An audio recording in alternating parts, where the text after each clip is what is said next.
everybody, my name is Amora Shams. I am known in the world of belly dance for different reasons. First of all, when I started belly dance, there were not many belly dancers. There were maybe 10, 20 maximum in all Spain. This is the place where I started, and this was year 1993. And then I went to Morocco, and as also there were just few belly dancers in Casablanca where I was performing. Then I went to London, and in London again there were few belly dancers, maybe 20, and instructors maybe 5, 6, 7, 10, I don't know, something like this, not too many. And then when I came back to Spain, it was already starting the fashion of belly dancing, and there were more students, more dance teachers and all this. So I stayed there for like 2 years, and then I went to Egypt. And I went to Egypt in year 2007, and before this, all the time where I was performing Morocco, Spain, London, also Paris I performed, I was known as one of the best belly dancers in Europe. In Paris, I also started, I started in Spain in 1996 to do the arch, the pharaonic arch, which is acrobatic dance of belly dancers in the pharaonic times. I started to do it in 1996, so I did it in Morocco also, and I did it in Paris and London and so on. And everybody will remember me for that, because they will say that this is the authentic belly dance. No, so what happened is that when I was in London, I was going to come to Spain from year 2000 till 2005. I was studying architecture. I forgot to say, I'm a qualified interior architect, about that, So I was studying in architecture in London, and what happened is that,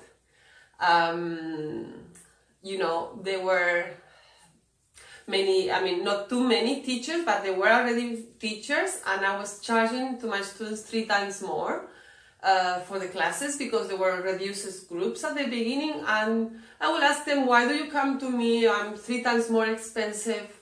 And they would say, yeah, but you teach, and they're always just showing off. They just stand in front of you and start dancing, and you have to follow, and if you are lost, it's up to you, they don't correct. You're teaching us. And this is the reason why I was known in London in those times for, teaching in a proper way. Maybe for another teachers that's not the proper way. Maybe for them they prefer to have students many years learning slowly from the teachers, and of course they don't know as much as another dancers, no? What I mean with this is that I grew up in an artistic family. And my mother was one of the pioneer belly dancers in Spain in the early 80s. And this is how I got influenced by the Arabian culture since I was a child.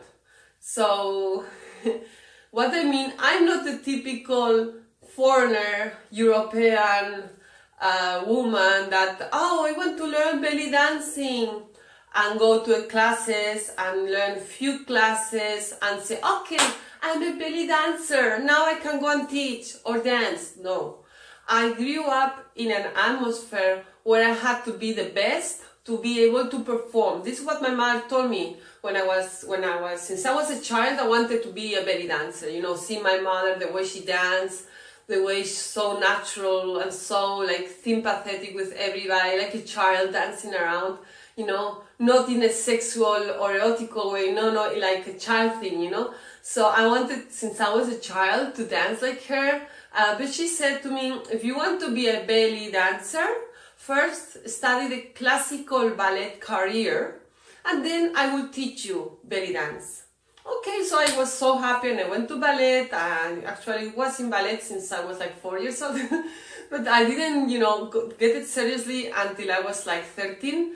And 13 years old, I really went to the Professional Conservatory of Dance, and I started to study ballet every single day, 5 hours per day, while I was doing high school and so on. And it took me longer, my studies, but finally it was university, so it was worth it at the time. But it was super sacrifice for me to do my dream true, become a belly dancer. because I had to work very hard in ballet, which was a discipline which I like to see but not to do. So it was very, very hard for many years. And there were a lot of discipline, you know.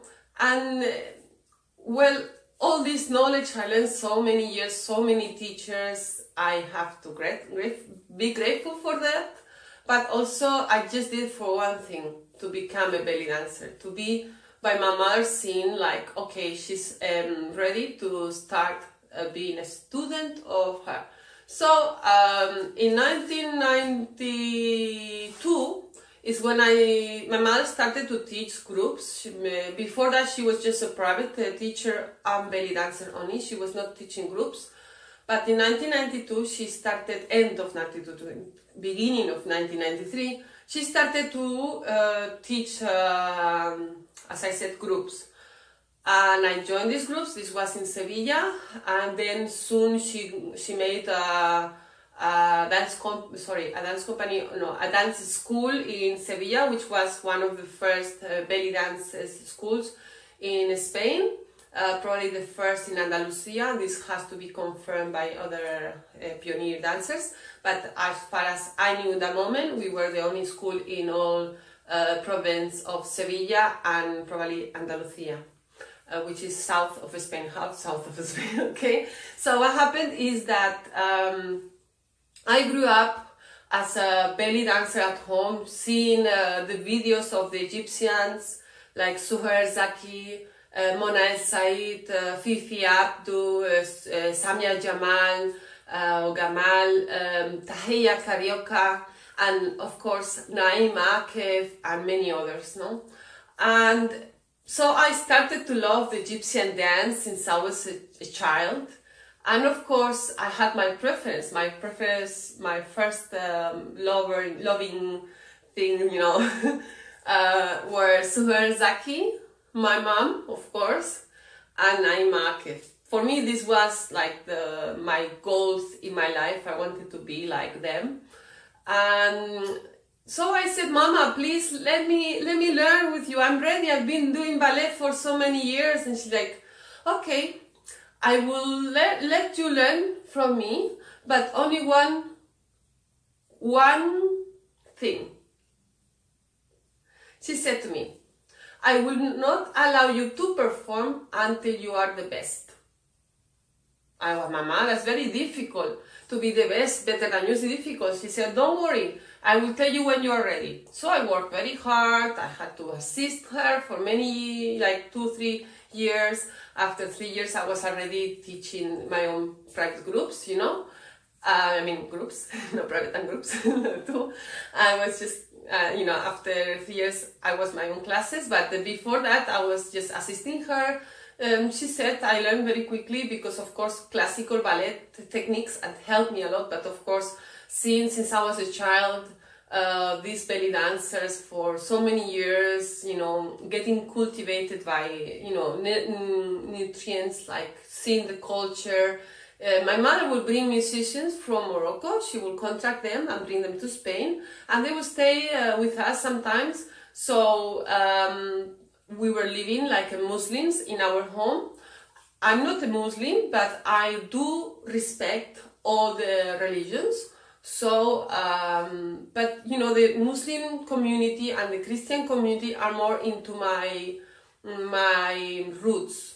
But also I love Buddhism, and I respect any other religion. So I don't want to get involved in that section, but of course this is part of myself. I'm not, as I said, a foreigner that wants to learn belly dancing and starts dancing, you know, teaching after a few classes. No, I grow up in the atmosphere and the culture of the Arabs. Of course, when I was a child, I was also in Morocco for a while with my mother, and I saw her performing there in Tangier. And you know, even my mother thinks I don't remember these things. I do remember. Anyway, the thing is that since I was a child, I was assisting my mother. I was sewing her costumes, I was fixing them, etc., etc. I was assisting her in events, and she would take me when I was a teenager with her, sometimes to, you know, collect the things she would drop through the performance. and so on. So I saw many things. I saw her, for example, one time burning her hair in a performance with a shamadan, you know, a candelabrum. And since then I got like traumatized with that, and I didn't want to touch the candelabrum until so many years after performing, like I think it was 2005 or 2006 was the first time I touched a candelabrum and I performed with it. So imagine, I was for many years performing without the most dangerous items for me, as my point of view, is the candelabrum and of course the sword. These are the most dangerous items for a belly dancer, because can injure herself and can injure others and can create a disaster, no? So for avoiding this, I kept belly dancing mainly with the veil, the ices, of course, the capes, as I call them. What else? The symbols and the cane and the I can't remember right now. But anyway, these easy items, you know. And then what I said, until my mother didn't see me ready, she didn't allow me to perform. So I started to perform when I was 17 years old on summer. And I started in Los Caños de Meca, which was a very touristic place in the 90s, early 90s. People from all Spain will come there, like, you know, it was like a kind of atmosphere like Marbella, but more chill out style. And people will come to tell us, oh, you are amazing, I came 1,200 kilometers to come and see you, my family told me that you are great, things like this, you know. So of course our ego went up and up and up.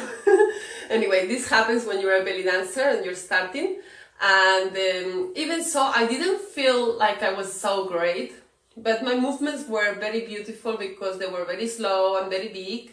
And this is one of the things that I am missing nowadays in the world in belly dancing. The dancers nowadays, they do not perform like before, and it's such a pity, because, you know, this dance is so beautiful and it could be performed as it used to be performed in the 80s. And I just making a call to all the belly dancers in the world to please try to perform like before, because what is creating nowadays looks like a competition. It's not really belly dancing. Belly dancing is energy, is moving energy. You know, my mother Amora Shams words are online and people are sharing them for years, and I didn't know this until my mother found it a few months ago. She said, did you see this? Have you done this? Like, no, I didn't do, mama. You know, and she's like, wow, you know, she's now known like mito, I don't know the spelling in English, but she's known now like one of the references in belly dance in the world, and in all forms of dance also, you know, for her words that she made in an article she wrote in 2003 for a magazine about the hands, about the energy, about the movements, you know. And this is what I would like to see in the dancers nowadays, but I don't see this. And this is one of the reasons why I created the BBDC Become a Belly Dancer course. It's a course I created to be taught in a very intensive way, as I was teaching for many years after my mother accepted me to learn from her, you know. And this course is focused in creating those type of dancers, the dancers of before, not the dancers of nowadays, the dancers of energy, the dancers of creation, you know. And I miss that. Please, if you are one of those students or those dancers who are looking for that, please do it. Try to find teachers like me that can teach you that. Otherwise, I don't know what's going to happen with belly dance. It's very sad to see it nowadays. And, you know, I would like to see this in the future. And I would like my children to see that one day, inshallah. Okay, this was just an introduction about me, myself. I'm an architect, an interior architect, and I'm not working as an architect just because one thing. I want to be the one helping everybody to change, to create a new generation of belly dancers, of Golden Age BellyDancers, those that were respected by all Arabian public and the world. Thank you for watching this video, and please don't forget to subscribe to my YouTube channel, and if you like the video, press like. Thank you.